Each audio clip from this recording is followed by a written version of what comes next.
Hi TDP అధినేత చంద్రబాబు నాయుడు గారు అయితే సెకండ్ లిస్ట్ కూడా రిలీజ్ చేశారండి 34 మంది అభ్యర్థులతో అయితే దీంతో కలిపి దాదాపు 128 సీట్లు అయితే ప్రకటించినట్టు అయిపోయింది. ఇంకో 16 సీట్లు పెండింగ్ ఉన్నాయి. కాకపోతే ఎందుకంటే ఫస్ట్ లిస్టులో 94 సీట్లు అధికంగా రిలీజ్ చేశారు, తర్వాత 34 సీట్లు, ఇంకొక 16 సీట్లు అయితే పెండింగ్ ఉన్నాయి.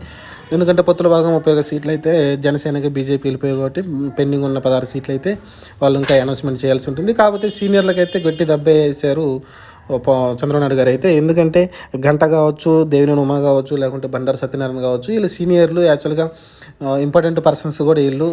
అందులోనూ గంట, దేవినేని ఉమా అయితే ఇంపార్టెంట్ పర్సన్స్. అందులోనూ గంట అయితే కొంచెం తోకచాటించినట్టు తెలిసింది. అప్పుడు మూడు రాజధానులు జగన్ ప్రకటించినప్పుడు దానికి మద్దతు తెలపడం కావచ్చు, రీసెంట్గా కొన్ని కూటములు కట్టి సపరేట్గా మరి వైసీపీలోకి వెళ్తారన్న ఊహాగానాలు రావడంతో ఇలా రకరకాలుగా అయితే ఆయన అయితే దూరం పెట్టడం చూసాం. ఆయన సీట్ అయితే ఇంకా ఫైనల్ చేయలేదు. అలానే దేవినేని ఉమా సీటు కూడా ఫైనల్ చేయలేదు.